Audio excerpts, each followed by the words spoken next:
Assalamualaikum warahmatullahi wabarakatuh.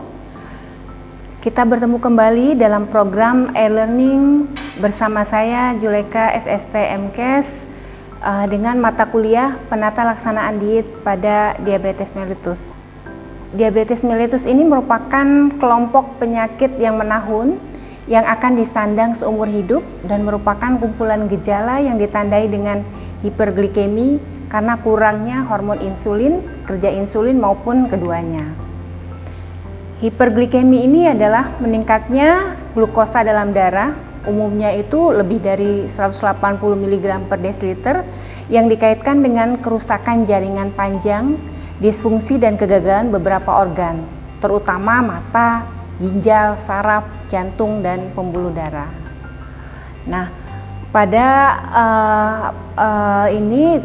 kondisi yang normal ya, seharusnya gula darah itu adalah dalam kondisi puasa itu 80-100 ya, seperti ini.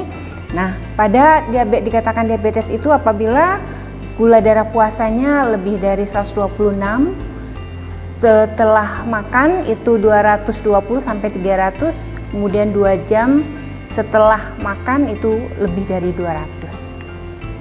Nah, berdasarkan epidemiologinya ya, hasil Riskesdas 2007 ternyata prevalensi di daerah urban pada usia lebih dari 15 tahun itu sekitar 5,7% di prevalensi DM ya. Nah, yang terbesar itu adalah di Indonesia ini di Maluku Utara dan Kalimantan Barat, yaitu 11,1%. Nah, berdasarkan data dari WHO, ini ada peningkatan dari 8,4 juta pada tahun 2000 akan menjadi 21,3 juta pada 2030. Nah, menurut IDF, peningkatan dari 9,1 juta pada 2014 ini bisa menjadi 14,1 juta pada tahun 2039.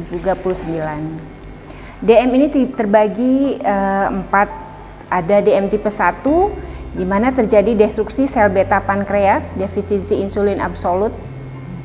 Kemudian ada DM tipe 2, ini bervariasi, terjadi resistensi insulin yang dominan, defisiensi insulin relatif, sampai yang dominan defek sekresi insulinnya. Kemudian ada DM tipe lain, ini adanya defek genetik fungsi sel beta, ya, defek genetik kerja insulin, penyakit eksokrin pankreas, endokrinopati karena obat atau zat kimia.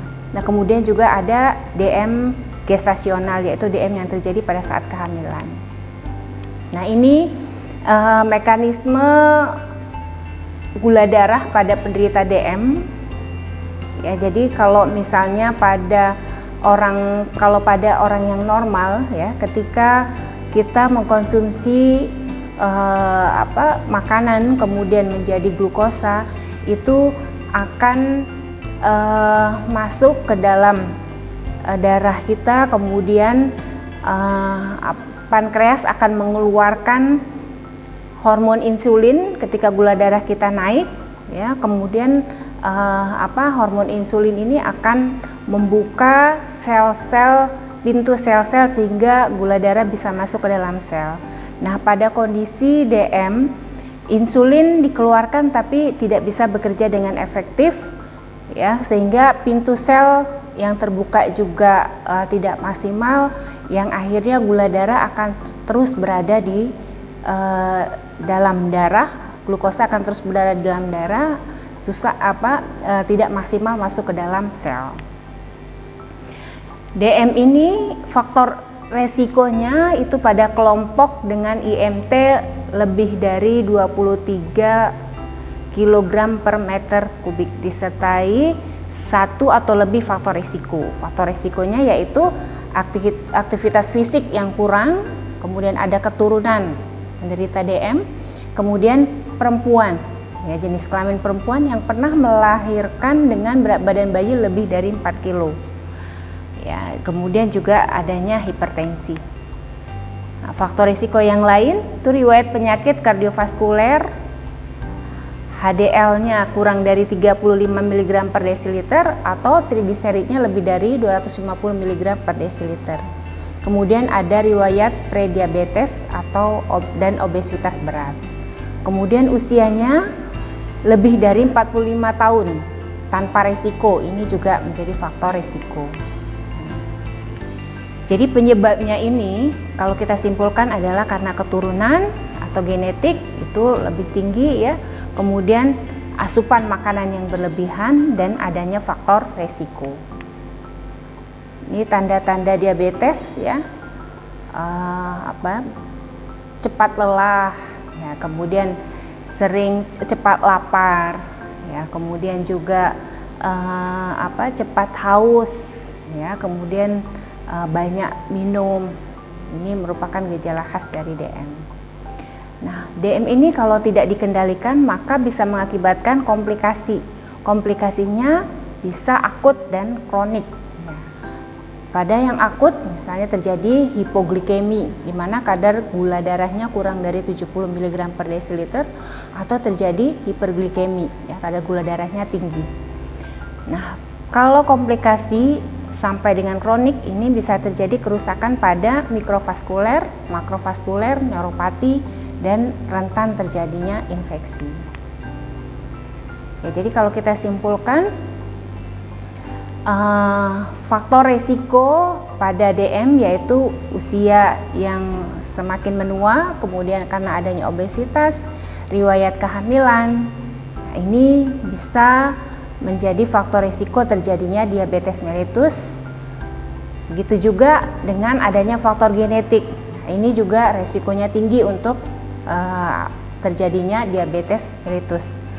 Nah, kemudian kondisi lingkungan di mana aktivitas fisik yang kurang dan budaya yang mendukung untuk terutama kaitannya dengan pola makan yang tidak benar ya. Nah, dengan faktor-faktor risiko yang lain ya, didukung dengan faktor risiko yang lain, ini juga bisa mengakibatkan DM tipe 2. Ya, kemudian faktor lingkungan ya, aktivitas fisik yang kurang, kemudian asupan energi yang banyak, yang berlebih ya. Ini juga bisa mencetus terjadinya diabetes mellitus. Yang dimana gejalanya itu terjadi hiperglikemi, sering haus, sering kencing, kemudian kehilangan berat badan dan polipagi ya, banyak makan. Kemudian akibat ini karena DM ini mengakibatkan pola sekresi dan kerja insulin yang tidak normal. Gula darah bisa penangkapan gula darah jadi menurun ya. Kemudian dan gula darah setelah makan juga tinggi ya. Kemudian terjadi gluconeogenesis di hati terutama pada dini hari ya, terjadi pemecahan glukosa di hati. Nah, untuk pengelolaan DM tipe 2 ini ya, yang pertama adalah manajemen medis. Ya, manajemen medis ini terdiri manajemen medis kemudian juga didukung dengan olahraga ya, melakukan olahraga, kemudian memonitor kadar gula darah ya, kemudian apabila ada diagnosa DM maka ya, yang ditandai dengan kadar gula darah puasanya lebih dari 126 ya, gula darah sewaktunya lebih dari 200, kemudian gula darah oralnya ya, setelah makan oral GTT-nya lebih dari 200 mg. Nah, ini harus dikelola dengan baik ya. Kemudian obat-obatan oral untuk menurunkan kadar gula darah. Nah, kemudian manajemen gizi juga merupakan bagian yang penting ya. Jadi ada manajemen medis dan manajemen gizi ya, dengan melakukan perubahan gaya hidup, kemudian pemberian edukasi gizi ya, pembatasan energi kalau berat badannya berlebih ya, kemudian memonitor kadar gula darah untuk menyesuaikan makanan dan obat. Untuk terapi gizi mediknya ya pada diabetes mellitus ini merupakan bagian dari total manajemen dan perawatan diabetes. Ya, dilakukan pendekatannya secara individu ya, terapi gizi medis yang efektif kalau pelaksanaannya dilakukan secara tim ya, di mana timnya itu ada dokter, ahli gizi, perawat, juga tenaga kesehatan lainnya. Nah, terapi gizi medis diabetes mellitus ini menurut ADA yang sudah dilaksanakan sejak 1994 ya. Ini dilakukan secara individu ya, berdasarkan profil metaboliknya pasien, kemudian tujuan terapinya apa ya sesuai dengan diagnosanya, kemudian perubahan berdasarkan kemampuan dan keinginan diabetes, serta penetapan jumlah energi dan presentasi makronutrien tidak kaku ya.